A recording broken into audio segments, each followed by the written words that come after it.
Hello, my name is Roger Claxton and welcome to this series of bite-sized talks entitled Poor on the Moor. The talks are in segments and based on the records in the Widecombe archive and the project that commenced in 2011 to digitise and catalogue them. The talks are based on the contents of the recently published book Welfare in Widecombe 1700 to 1900 written by me. You can get a copy through our website widecombe-in-the-moor.com/welfare and various other outlets. There are also e-book versions available. This is the 9th segment of the Poor on the Moor series of talks and discusses the formation of the Newton-Abbot Union. In the years up to 1818, there had been a huge increase in the amount of money spent on the poor law system, and with other local rates such as the church, highways and the county rate, this reached levels that were seen as unacceptably burdensome. There was also a new school of thought gaining traction, that firstly public relief of the poor devitalised the recipients, degraded their character and induced general bad behaviour. This is a quote from Sidney and Beatrice Webb. Secondly, that relief was futile and even harmful.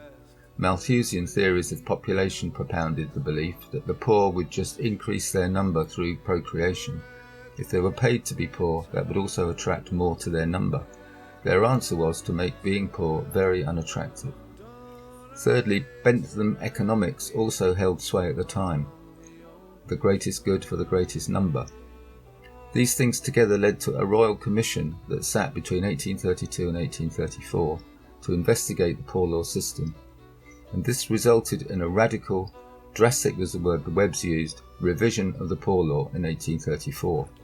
Just one of the recommendations, that apart from medical assistance and apprenticeships, all relief whatever to able-bodied persons or to their families, otherwise than in well-regulated workhouses, was to be declared unlawful. This recommendation does not appear to have been fully implemented, but gives you a sense of the spirit of the reforms. The Poor Law Amendment Act of 1834 gave rise to the workhouse system and also made it more regionally based, with unions being formed of hitherto separate parishes. The document shown here announces the formation of the Newton-Abbot Union and is in the safekeeping of the South West Heritage Trust. It shows the 39 parishes included in the union. Each one of these will have had a poor relief system similar to the one that I have been describing in these talks, as will most, if not all, of other parishes across Devon. The poor rate continued to be levied, but was henceforth paid to the union and not spent or controlled locally.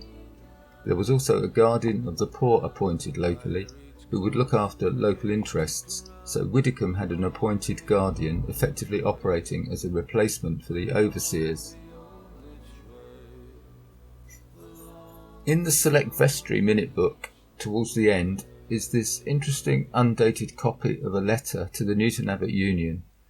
Although undated, it was clearly after 1836, since that was the year the union was formed, and indicates the independent nature of Widecombe Parish and the reluctance to yield control, perhaps traits that many of us share today.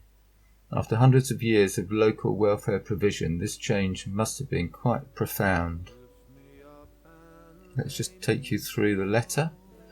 To the Chairman and the Board of Guardians of the Newton-Abbot Union, Sir and Gentlemen, in reply to your circular communicated to us through our guardians, we beg respectfully to acquaint you that the houses occupied by our poor belong to the church of this parish. We beg to refer you to this recital of the feathment deed. It will accompany our reply, which was examined by the Commissioners of Charities as to the uses to which it had been applied, and they expressed themselves satisfied. The church house is occupied by poor persons. When the whole was not so required, a portion of it was leased, and the proceeds arising therefrom appropriated in aid of the church rate, and that if they, the poor, were to be dispossessed of their present occupancy, there are not cot houses in the parish to contain half of them.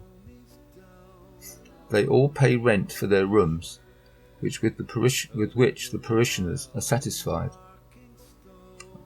Just incidentally, I have seen no evidence of these payments, but suspect that what they mean here is that they are paid less if they're living in the church house, with the difference being treated as rent.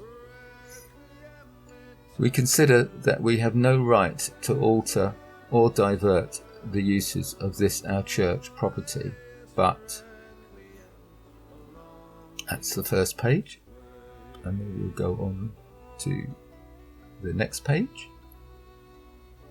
But, on the contrary, to resist any attempt to effect it, and not an individual who attends this meeting has expressed any other wish.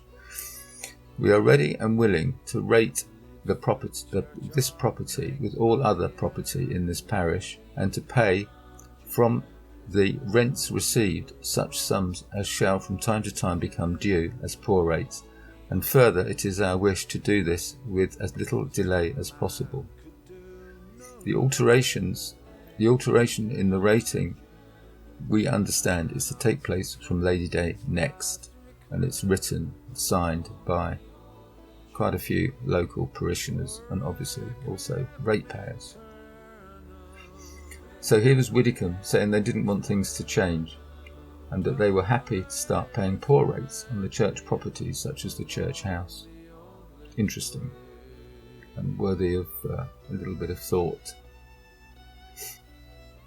So now we'll move forward in time to 1894, with the Newton Abbot Union still very much in existence, and here's a statement of account for the half year ending Lady Day 1894. And we can see that and this is for the parish of Widecombe-in-the-Moor, so we can see there are 4 paupers who are indoor poor, and they've been there for the whole time, 175 days, half year. That presumably means indoor poor, they're living in the Newton Abbot Union. And then outdoor poor, people living out in the community, there are 7. And we can see here where they are living: Poundsgate, Dartmeet, Lower Town, Blackerton and Poundsgate. And then the last 2, interestingly, it says they're living in the workhouse, which suggests that they are living in the church house. In other words, it's still in existence as a workhouse, even as late as 1894. Interesting in relation to the letter that we looked at in the last slide. The main point to note, I think, from this page is the very much reduced numbers of poor people being looked after. And these are probably people too ill or too old to be anywhere else. Interestingly, also, 1894 was the year that scandal engulfed the Union.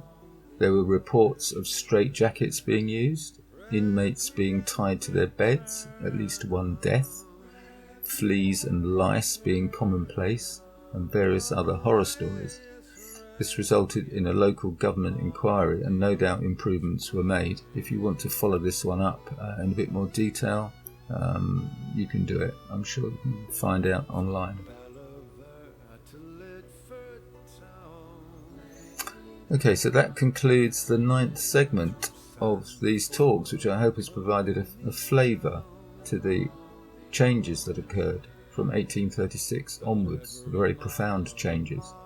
Please stay with us for the next segment, which introduces you to the Widecombe Digital Archive. Thank you for listening.